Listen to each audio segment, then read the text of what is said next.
A minimum wage is something that most developed countries now have, and it's introduced primarily to stop companies exploiting their workers, but also to help distribute wealth more evenly and ensure that people who work are able to earn enough to afford basic living standards.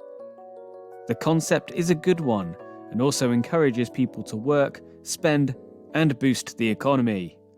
That being said, a minimum wage with the emphasis on minimum starts to defeat the point of the concept. If the wage is too low, then there's a risk it's not fit for purpose. Recently, this has been identified in the USA, and an act has been tabled to up the wage considerably. But is this likely to happen? What are the benefits if it does? And why hasn't it happened already? This is what we're going to look at in this video.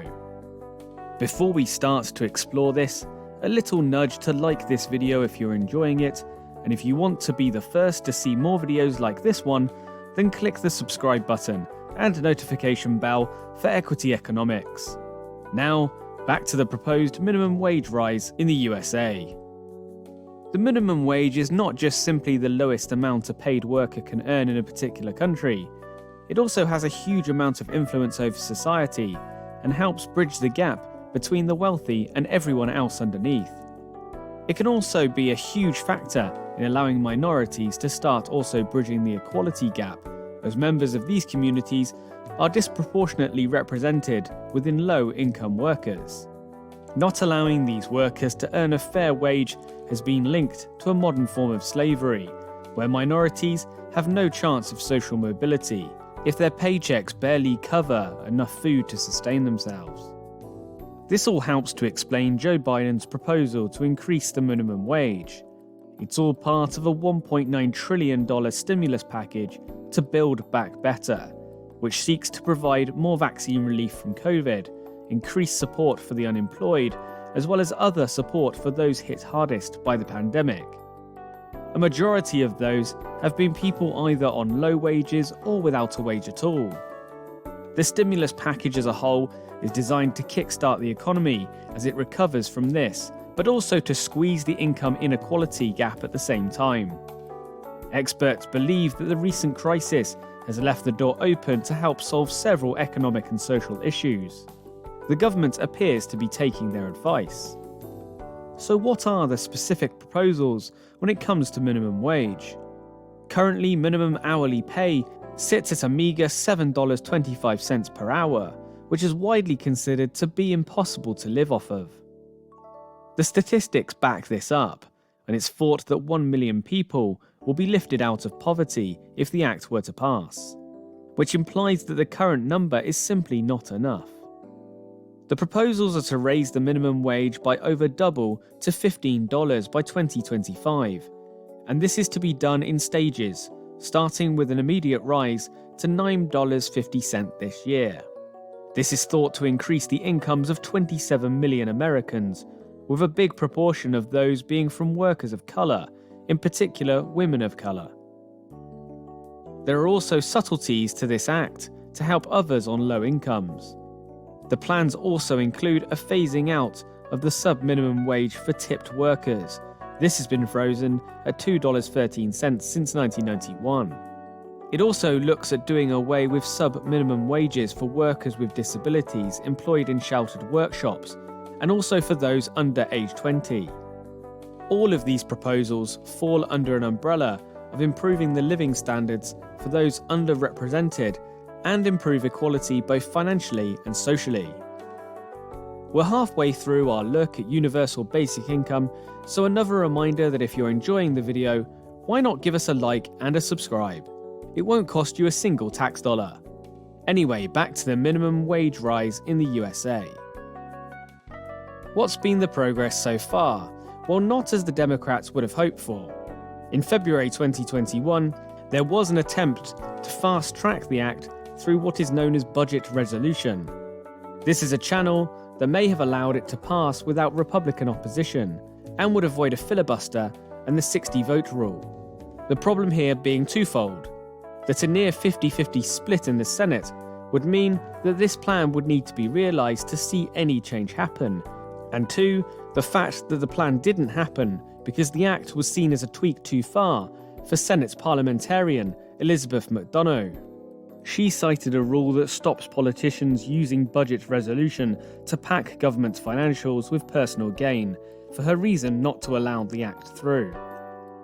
This understandably was not taken well by the Democrats. Bernie Sanders called the process archaic and undemocratic. Elizabeth Warren used it as an example of why the filibuster needed to be removed, and there was even talk of firing McDonough. Regardless of feelings towards what happened, this doesn't take away from the fact that in fact nothing happened and the proposals were back to square one. What is interesting is that although there was skepticism over the act in the Senate, with apparently at least 2 Democrats opposing it, it's very popular with the voters regardless of who they voted for, which makes it particularly ironic that it hasn't gone to a vote yet, and that Democrats worry about this.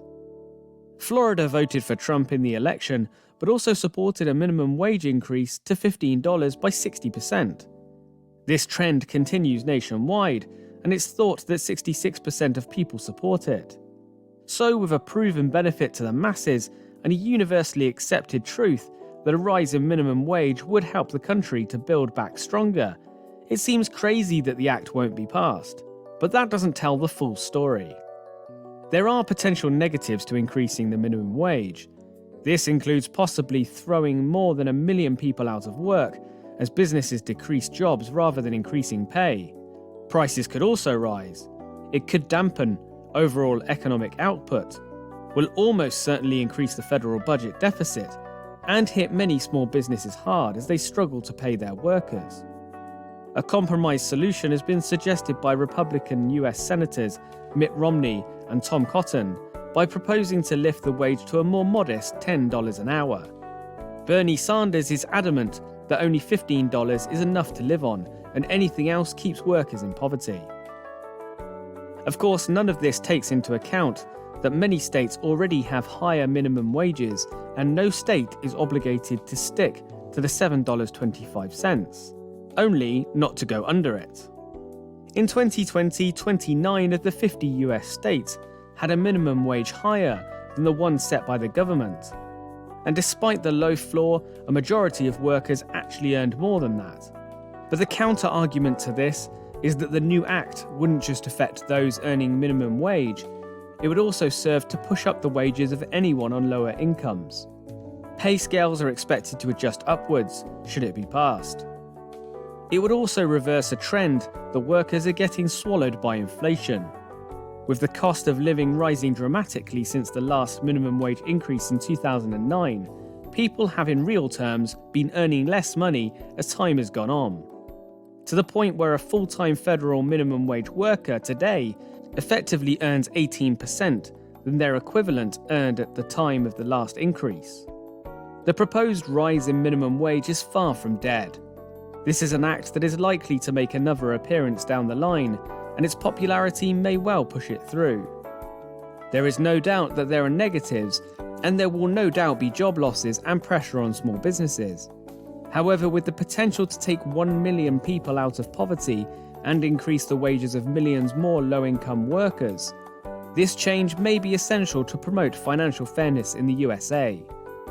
Do you think a minimum wage increase is what the USA needs? Let us know in the comments, and remember to like this video and subscribe to Equity Economics to get notified of the latest videos, just like this one. Thanks for watching.